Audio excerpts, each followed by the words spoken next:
Longevity. It can mean a lot of different things to different people. But something I think we can all agree on is that we don't just want to live longer, we want to live longer and better. We want to be healthier as we age. Today, we're joined by Ann Louise Gittleman, a top nutritionist and a leading voice in identifying ways to extend your lifespan.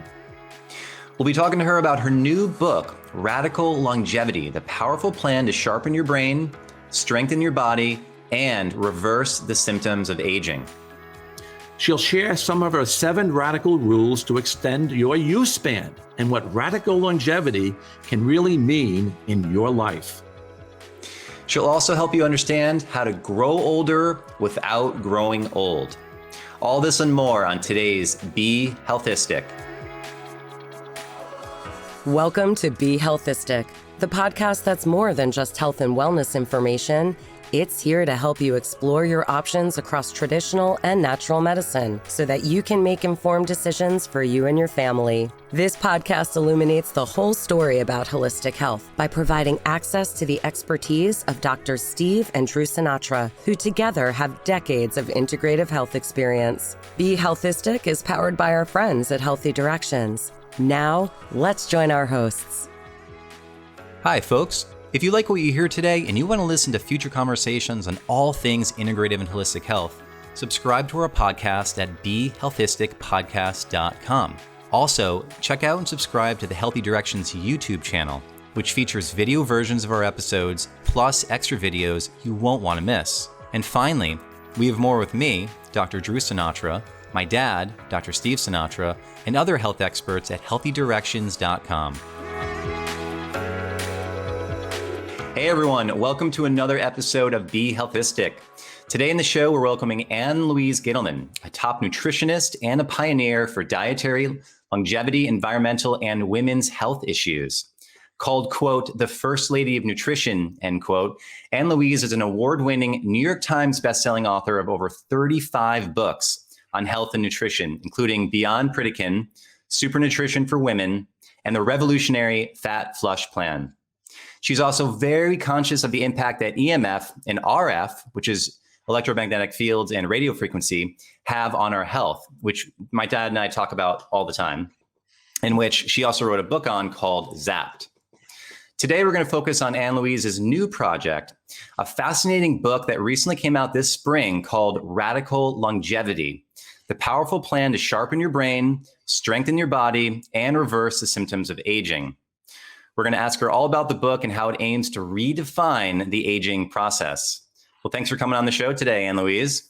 My pleasure, Drew. It's nice to see you and your dad. Hello, Steve. It's great to be with you, Ann Louise. The last time I was there was at your 70th birthday party, and that was terrific. That was awesome. And I want to thank you for donating your oils. They were magnificent. I love that olive oil. Oh, that was great. Yeah, we had all different olive oil from varietals on the table. I remember that. And I got to tell you, I really love this book. I mean, I've read this book. I've underlined it and everything else. And this is a great book. I mean, this says it all. This is like a summary of the 21st century. And you know what I like best about it? At the end, and maybe Drew and I can get into this with you. At the end, you give this little summary about everything from targeted supplements to nutrition to lifestyle to other. And you talk about basically in a little chart, various chapters. And I thought that was an ingenious way of summarizing what you said beforehand. And when I got to this, I said, oh my gosh, this is like a knockout punch. I mean, honestly, all people have to do is read the end of the book, read your solutions, and they'll get it. And then they can study it later on and come back and look at it again, because it's really superb. I got to tell you, it's an A++.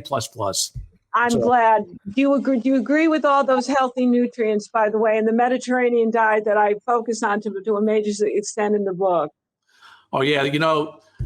Drew, you're privy to this too, but I've been writing about the Mediterranean diet for years, and I have a textbook of cardiology coming out. Drew's contributing to it as well. It's coming out in 2022.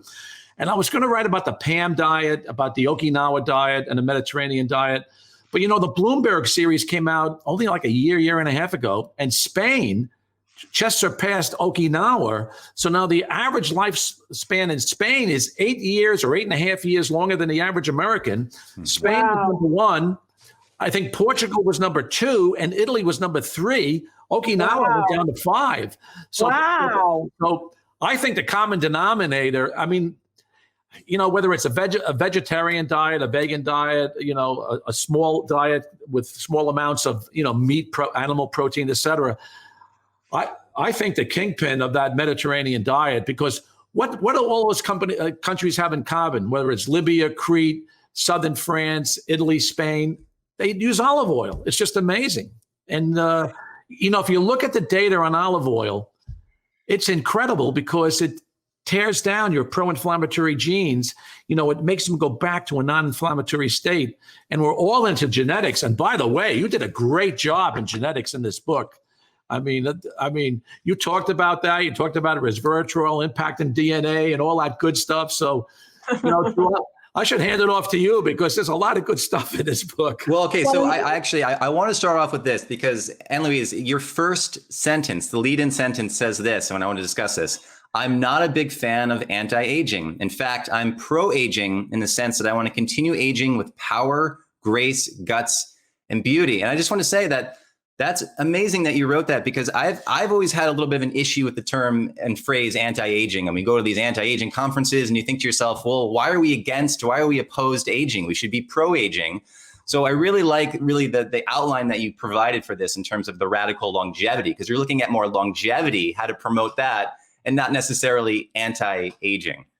No, Drew, I'm so happy you said that because I really feel that aging is a privilege. It's a privilege that's denied to far too many people.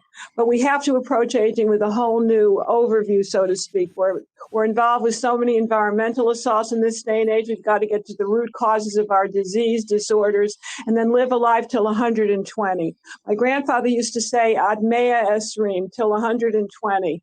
I think it's possible to expand your youth span, not expand the period of dying. So that's what the title Radical Longevity is all about. Do you like that title, by the way, gentlemen? Oh, absolutely. I love it. It's brilliant. Me too. Much more appropriate than anti-aging because I like I said, I still have issues with that phrase. It bothers me.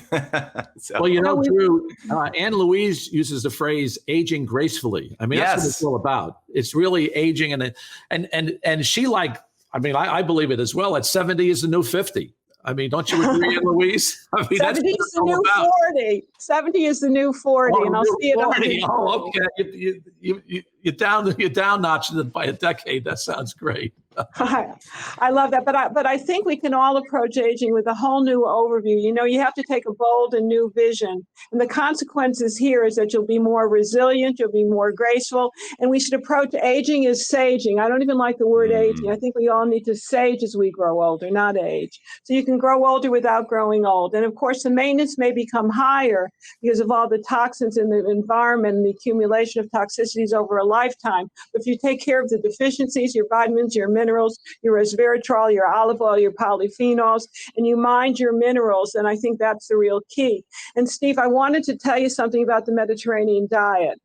One of the reasons it's so very healthy that I talk about in the book is because it's low in iron. The use of red meat just occasionally, the use of olive oil occasionally, all lowers iron. All the Mediterranean people have very low ferritin levels, and that's because of the way they drink their wine. It lowers iron. So that's a key that nobody talks about, but that you'll find in Radical Longevity. Well, you know, iron's a pro-oxidant. You're absolutely right. And iron's involved in a Fenton reaction. And Drew got an A in biochemistry in college. I didn't, but you know oh, geez, that's a long time ago, Dad. I mean, you know, you're absolutely right. Iron ages you. I mean, the only people that should take iron on the planet is really, you know, premenopausal women. I mean, that's it. I mean, you know, when I see vitamins, especially for males that have iron in it, or some of these prostate supplements had iron, you know, I couldn't believe it. You know, why give a male iron? I just don't get it. Do you remember that study that came out? What one of you probably remembers this. I think it was in Circulation in the 1990s, where they showed that all these men that had high ferritin levels over 300 had an enormous rate of heart disease risk, only second to homocysteine. I mean, it was like groundbreaking. So when everybody goes to see the doctor, you have to get a ferritin level. So radical longevity rule number one, get thee to a doctor and get a ferritin level, which they normally don't order. So I think you have to be very proactive and order it. And in my research that I've done in the book, and I think you gentlemen will agree, it has to be under at least 100. Yeah, I agree. Absolutely. You know, I have the Sinatra Smart Zone where I have those levels. But I remember when I wrote my book, Reverse Heart Disease Now, with Dr. Jim Roberts, we had a whole chapter called Toxic Blood Syndrome. And we included LP(a) in there, and homocysteine and high fibrinogen in women, especially postmenopausal women. But ferritin was in there as well, because again, you know, I mean, who needs, you know, all these excessive pro-oxidants? It's only going to age you. I mean, that's... Well, it ends up in your brain, it ends up in your liver, it ends up on your skin with those brown spots. So what I tell everybody to do, the most important thing you can do for radical longevity, and I bet you tell your patients this, Dr. Drew, is you go and you donate blood every year. And if you've got really high iron, it should be every 2 to 3 months. Absolutely. Yeah, absolutely. I would take that one to the bank. That's 100% true. So, Ann-Louise, I'd love it if our listeners can get an understanding of these 7 radical rules that you talk about in your book. So can you kind of perhaps summarize some of those? Yes, I've got my cue cards right here. You know, I rewrote the book 3 times, Drew. The book just needed more information about resveratrol and God only knows what. So the first one is rule number 1, immunity is everything. Wouldn't you agree in light of the pandemic?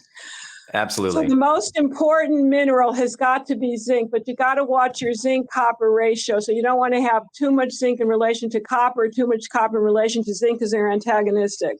So zinc is a very important mineral. To really modify your zinc levels, you need to take a red blood cell zinc. So to really know what your levels are, you need to be able to take that.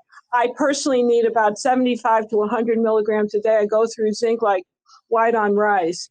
So zinc is exceedingly important. I like to use a lot of pumpkin seeds in the diet. I like to use eggs in the diet, cage-free eggs, maybe a little bit of red meat here and there.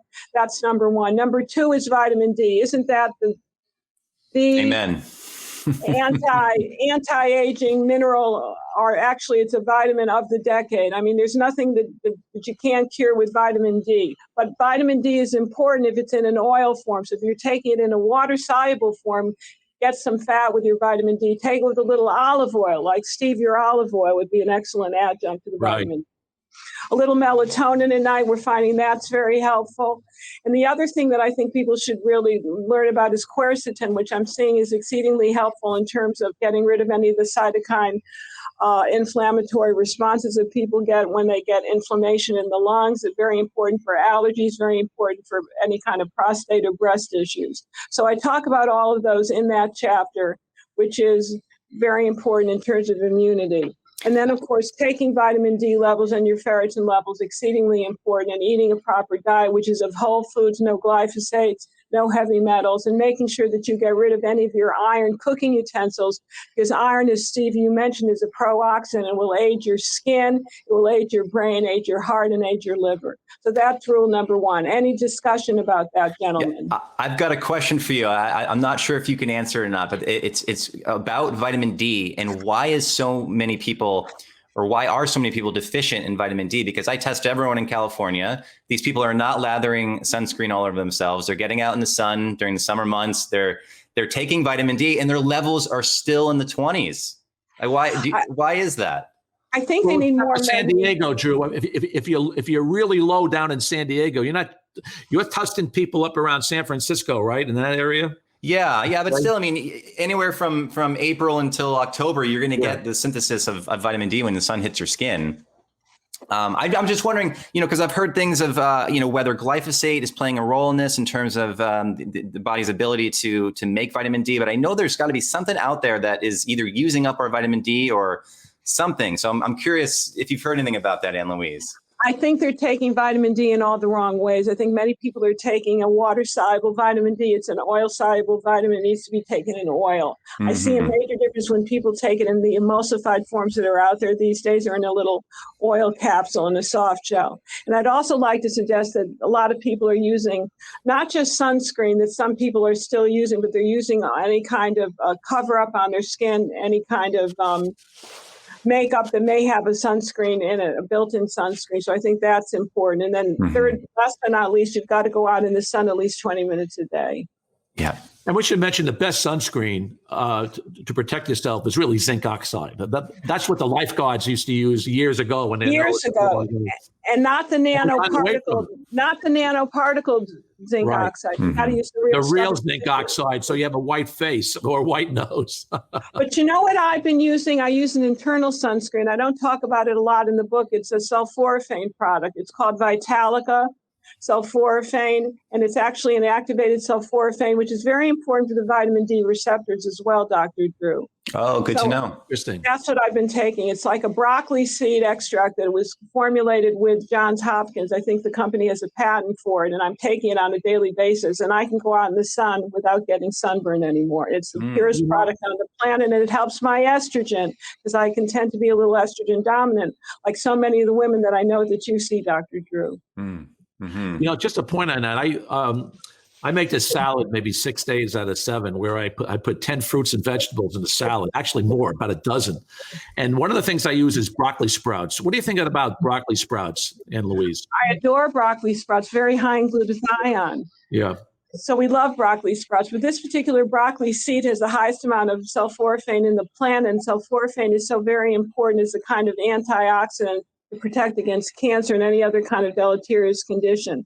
But as an internal sunscreen, it's the best. I'm also going to write about broccoli seed oil to put on your face because it's the most prominent anti-aging serum I've ever used. So there's all kinds of ways that you can use broccoli. Broccoli sprouts using your olive oil dressing would be lovely. And the broccoli seed extract in this form from Vitalica. Lovely, lovely, lovely. Internally and externly.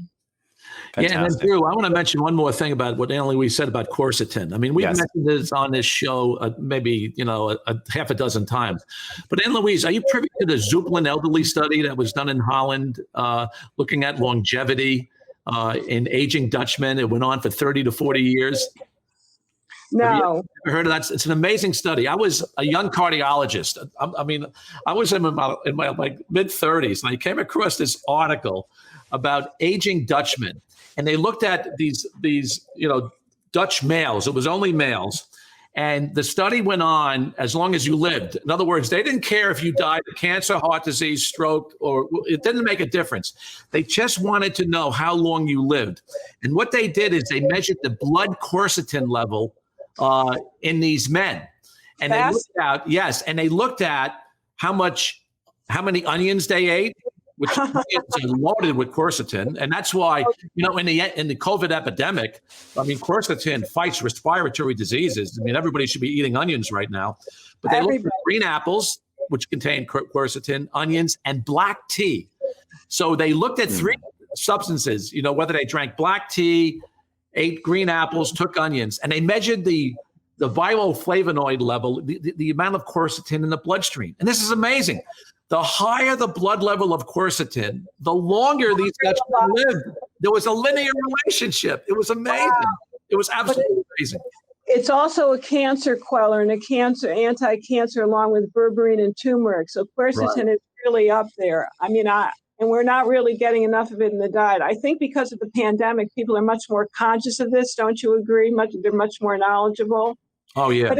But if you see in my book, did you see the tables that I have in the book, at the back of the book? Oh, well, I'm in the tables right now about the 7 rule tables. I have that, yeah. Do you see how quercetin is mentioned throughout the 7 rules? Oh, yeah. Listen, quercetin, you and I are on the same page with quercetin. We absolutely love it. In fact, Drew and I use quercetin in a respiratory supplement. Quercetin does everything right. It's just unbelievable. It's a natural antihistamine. Yes. That's right. That's why we put it in lung and bronchial. One of the reasons why I moved to Florida, Anne Louise, I don't know if you know this, but in April and May, I would get wrecked with pollen allergies. Are you in Florida now, by the way? No, actually, I'm still in Connecticut. I'm going to get out of here in a couple of weeks. I had a cataract operation and I had a little complication in one eye, so I have to go back for a third. But being in Connecticut was a deal breaker for me because of the pollen. And, again, that's why I moved to Florida. I mean, the amount of pollen in Florida in April and May is nil compared to what we get here in Connecticut.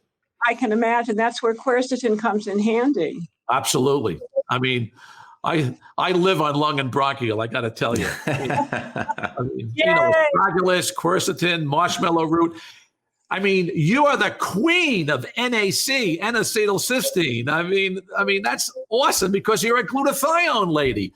And, and I think, and it's a wonderful mucus thinner. People don't realize that, but I think it's really mucus. And I take more than 600 milligrams a day. I take 1,200 milligrams a day. Yeah, that's the right dose. And, for our listeners, NAC, N-acetylcysteine, they've done research on this, and it shortens the period of a respiratory virus. So in other words, if there's a virus harboring in your body that can last maybe 7 days to a week, if you take an NAC, like 1,200 milligrams, that can almost cut the time in half. So that's amazing what these nutrients do.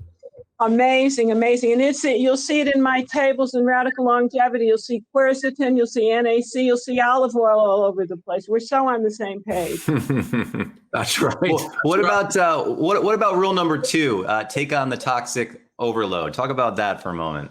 So we're being held hostage because of the environment. One of my friends once said we need 3 livers to detoxify all the environmental assault. So you got the EMFs that we're living with. You've got the toxic overload from the heavy metals. You got the glyphosates. You got the nano aluminum. So we're living in toxic soup, and you have to do a daily detox, something for your liver to get rid of all these toxic overloads. Make sure that your bile is clean and thinned out, because that's where all the toxic overloads get sent.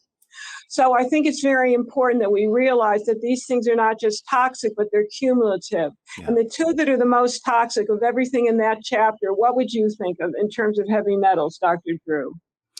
Well, I mean, you talked about lead, you talked about mercury. I think you also talked about aluminum as well. Aluminum. And why aluminum? Because it can end up in the brain. So yes. We know that aluminum is a problem. Years ago, they used to say aluminum was very connected to dementia, all kinds of Alzheimer's. Then they said there wasn't any research. But in my book, I do some research with a Dr. Christopher Exley out of the UK, who's known as Mr. Aluminum. He published 150 papers and found conclusively that people that had severe Alzheimer's also had extraordinarily high skyrocketing levels of aluminum. So the question is, where is it coming from? It's coming from your antiperspirants. It's coming from your pots and pans. It's coming from some of your drugs, your medications, maybe some of the antacids, but you've got to really watch the aluminum. So no aluminum foil in the kitchen. My teacher used to say, I'd rather have a deadly serpent than aluminum foil. Drew's wife is a naturopath, and she uses parchment paper. Yes. For everything. We bake everything. Glass. She puts the parchment paper on glass. So, you have a clean pan to work with, and at the same time, you're protecting yourself from, heavy metals. That's what we do. We put the parchment paper and then the aluminum, because aluminum foil is even more deleterious than aluminum, especially if you're cooking something acidic with a little wine, a little lemon juice, a little tomato juice. You got to be very, very careful about it. So aluminum has to go. Instead of aluminum, we use a stainless steel. We use maybe a little bit of glass, and also we use a clay that's lined with a glaze that is a glass glaze, so that there's no clay that comes forth into the food. So you got to be really very careful. The one that I think is most interesting in there is copper, because I make the connection between copper based on the research of Dr. George Brewer and Alzheimer's. So that to me is the real kicker. Getting rid of copper, curbing your copper, the divalent copper, the copper that's inorganic that can end up in your brain and really is a precursor to all the amyloid plaque that starts to aggregate in those people that have neuron death. So getting rid of the copper, getting rid of the aluminum, getting rid of the mercury in your fillings, getting rid of the cadmium, which is so connected to cancer. You got to be a nutritional detective, and you got to get the book, because I'll teach you how to detoxify it, eliminate it, and neutralize it for life. And another piece that you brought up in this chapter on the toxic overload, Ann Louise, was the parasite piece, which I'm so happy you did, because Parasites are so incredibly difficult to test for and diagnose, but yet a lot of people have them. And a lot of people think that, well, I'm in the United States, there's no parasites around here, but there certainly are. And I loved how you talked about how to, make sure you wash your hands and do this and that in terms of like preventing, parasites, but also you gave some treatment ideas for it, which I thought was fantastic. Well, I was known as the worm lady years ago because my original teacher Guess who's coming to dinner, right? Yeah, guess what came to dinner? The parasites in your house. But they're still out there. I'd say 7 out of 10 of us are carrying one or more uninvited guests. We got the large ones, the small ones, the microscopic invaders, the microscopic vampires, I like to say. You got to do a parasite cleanse like the Europeans do twice a year. They give all these antiparasitics to their dogs and horses. You got to take something yourself, especially around the full moon when they like to really rear their ugly heads. So parasite cleansing. And if you have animals, and we love our animals, I mean, I'm a lover of animals as well. You got to make sure that you clean the animal and clean yourself. So that's what's very important. So this is what you do twice a year. Sometimes you can do it 3 to 4 times a year in the summer and in the winter, right after you have a vacation. Parasites thrive on sweets and sugar and a lot of starches. So you need a lot of garlic in your diet, a lot of onions because of the quercetin and because of the sulfur. You need a lot of thyme and you need a lot of mugwort tea, as well as pumpkin seeds. There's nothing like pumpkin seeds to get parasites out of the system and say, adios, amoebas. And is there any difference between raw or roasted pumpkin seeds? Not really. You want to lightly toast them, a little bit of salt, a little bit of Himalaya salt or Celtic salt or a little bit of rock salt. And that's the best way to really deparasitize your system. It's the greatest snack for kids on the planet because it'll keep them from having pinworms, which I think are really part and parcel of all the hyperactivity that we see. Ooh, great point. Awesome. Awesome point. Drew, I want to mention one more thing while we're on toxicity. Yep. And Louise, what about arsenic? I mean, arsenic is getting more and more pervasive in the environment. And I'm sort of privy to this because I was trying to find a perfect risotto, in my business, Vervana. And I stumbled across this company in Piedmont, Italy, where they test their rice for arsenic. People don't realize. Wow. People don't realize that rice grown in America is loaded with arsenic because it's grown in water. And arsenic's in anchovies and things, and it's getting more and more pervasive in the environment. So when I stumbled across this risotto company, they had the lowest arsenic levels I've ever seen. So I had this risotto made up with artichoke. It has artichoke buds in it because artichoke, as you know, is good for the liver, and stuff like that. And with the epidemic going on, I really thought that if you can get a perfect risotto without heavy metals and especially chemicals like arsenic and have artichoke at the same time, it would be a big win. So. Do you sell that now, Steve? Do you sell that now? I'll send you some. It's coming from Italy. I'm going to send you some, and it's right now. It's probably in the middle of the Atlantic Ocean on a ship. I love the concept of it. Now, you're right about the arsenic. It's loaded in rice. You've got to really soak your rice. A lot of arsenic in California, unfortunately, is loaded with arsenic, and the highest arsenic-loaded product happens to be rice syrup. So make sure that if you're taking an alternative sweetener, the rice syrup is like sky high. I don't disagree with you one iota. And the way that you neutralize the arsenic is with selenium, very similar to mercury. Right. Good. Boy, this is great, Drew. Good to know. Yeah. Well, let's see if we can cover a couple more of these rules. I mean, I'm learning a lot right now. What about rule number 3, the stop ages, which is the advanced glycation end products? Do you want to speak to that? Yeah, see, nobody knows about that. Maybe Steve knows about that and you, Dr. Drew, because you're so involved with this on a daily basis. But that's a toxic waste product that you get from foods or from cooking foods in a certain cooking practice. So that's where you cannot be roasting, grilling, broiling, or frying foods anymore unless you marinate with a little bit of olive oil, oregano, and thyme. And so rosemary takes out the yeast. Yes, by 50 to 85%, according to the clinical study. So I did a lot of work with a woman by the name of Helen Becerra, who with a team of researchers did some research on age. She didn't actually do research on ages. She discovered ages accidentally when she was doing research on diabetes and found that diabetic complications were caused from the advanced glycation end products. She then discovered that the advanced glycation end products were probably the cause of diabetes and every other degenerative disease known to man. So you can stop it by eating foods on a daily basis that are extremely high in ages, and bacon is one of them. Ann Louise, I am all in on age glycation. What about alpha lipoic acid as a supplement? How do you feel about that? I love it. I like our lipoic acid even better, Steve. Right. And Drew, what's your feeling about that as well? I mean, I use it for many different conditions, including helping lower blood sugar. There's a particular product out there you use combined with berberines that's just a knockout for lowering blood sugar for people. And it works so well. I have low blood sugar, Dr. Drew, that I can't even take it because it's so effective. Right.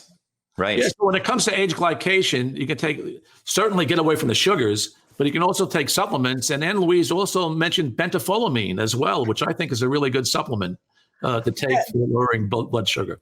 The only ones that I know that really work for advanced glycation end products are the benfotiamine, which is that fat-soluble B1. It's also good for neuropathy.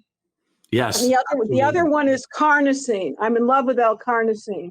Very good for getting rid of the brown spots on your hands at 500 milligrams 3 times a day, and it will help the advanced glycation end products. So any kind of antioxidants, lots of plant-based products, lots of herbs. That's where the parsley comes into play. That's where the oregano, that's where the rosemary that you were talking about, Steve, excellent, and even thyme. Very, very high in antioxidants.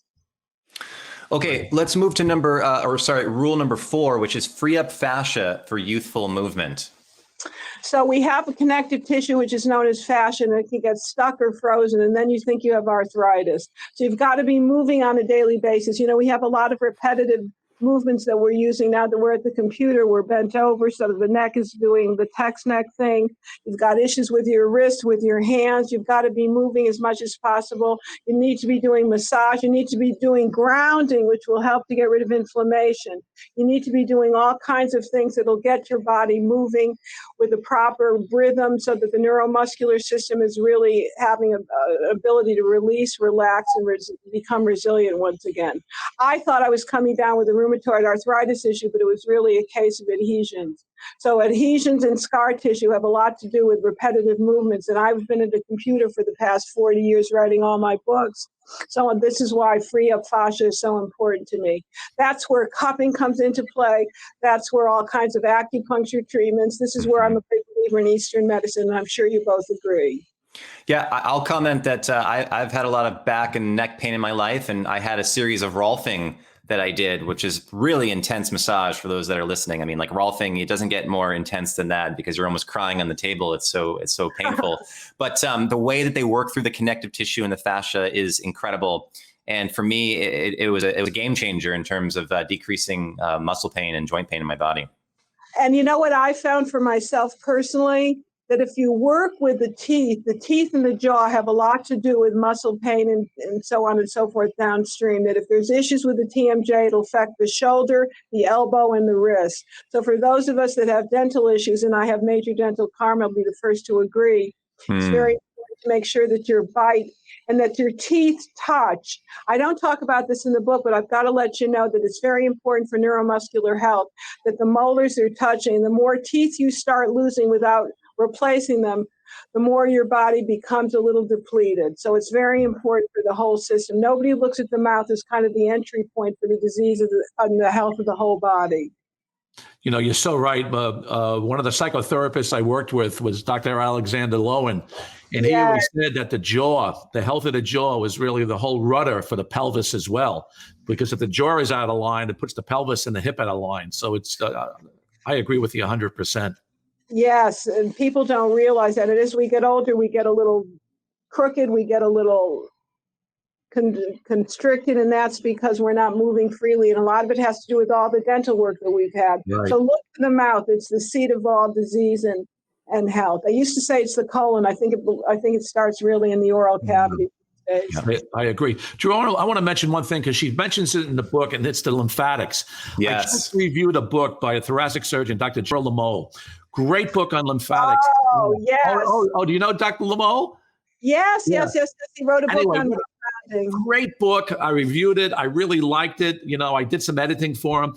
And I got to tell you, you were getting to this too. I mean, the lymphatics is sort of an unsung hero. I know that people don't really deal with it, but Drew, as a naturopath, he does his skin brushing, you know, and he does a light brushing, and even the trampoline work. You mentioned a trampoline in your book, Anne Louise. The rebounder. You know, moving the lymphatics, because if the lymphatics get stuck, you know, things get stuck, then it's hard to detox, and that's really important.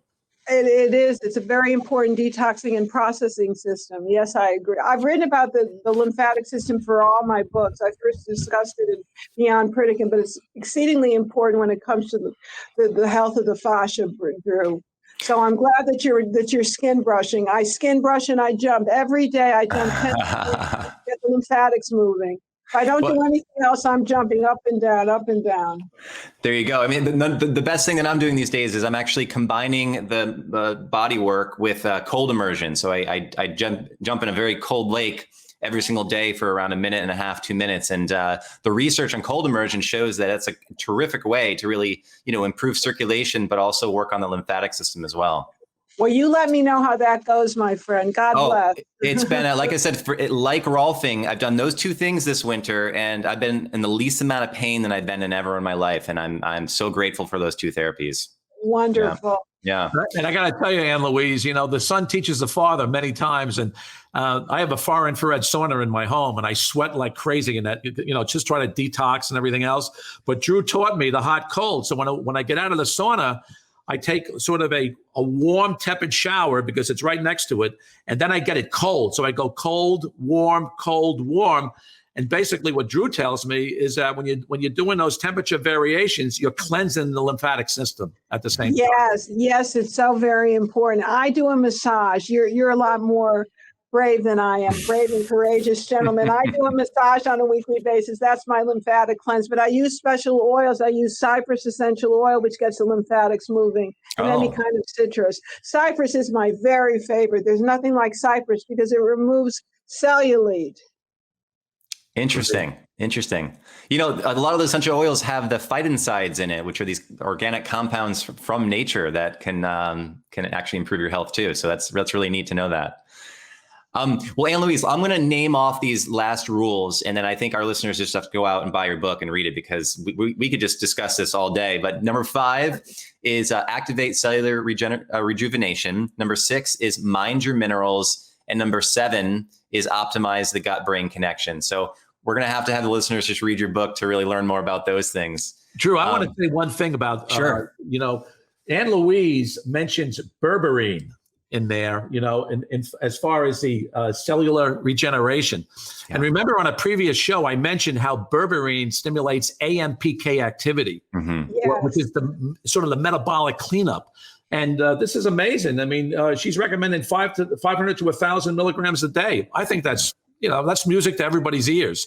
I'm all in on berberine. I've been learning about it for the last 10 years, and I think it's just, you know, remember, Anne Louise, the anti-aging movement? All the anti-aging doctors were taking metformin. Yes. Now they're all switching to berberine, because berberine you get, you know, no toxic clinical activity. No toxic symptoms, no toxic side effects. That's why I love the berberine, the turmeric, and the third one is quercetin. You can't go wrong with those 3. And those 3 trifecta of health. You're absolutely right. Well, Anne Louise, as we wrap up our show today, as always, we're going to share some wellness wisdom with our listeners. In your book, you talk about how you can manipulate your metabolism. What is one big thing that people can do to make their metabolism work better for them as they age? One of the important things that I learned about was hemp seed oil, because it's a good omega-6. It's high in gamma-linolenic acid, which is a good omega-6, not the toxic omega-6s that you get in so many of the commercially processed vegetable oils. 1 to 2 tablespoons a day makes psoriasis and eczema go away.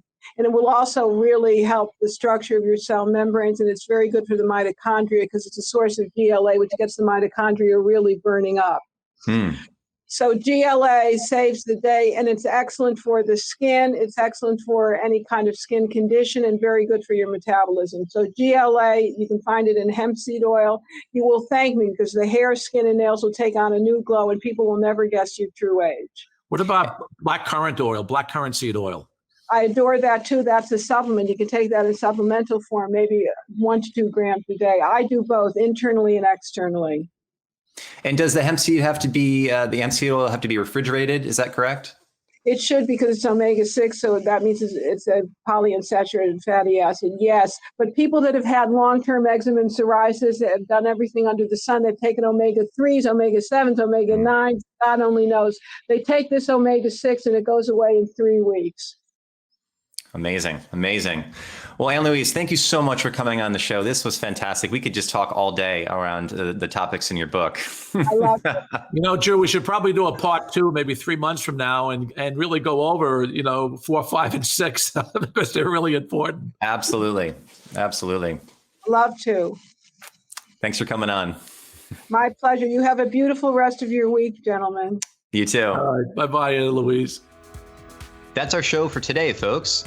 If you have a question or an idea for a show topic, please send us an email or share a post with us on Facebook. And remember, if you like what you heard today and you want to be an active member of the Be Healthistic community, subscribe to our podcast at BeHealthisticPodcast.com or on Apple Podcasts or wherever you download your favorites. You can also find more great content and information from us and the Healthy Directions team at HealthyDirections.com. I'm Dr. Drew Sinatra. And I'm Dr. Steve Sinatra. And this is Be Healthistic. Thanks for listening to Be Healthistic, powered by our friends at Healthy Directions with Doctors Drew and Steve Sinatra. See you next time.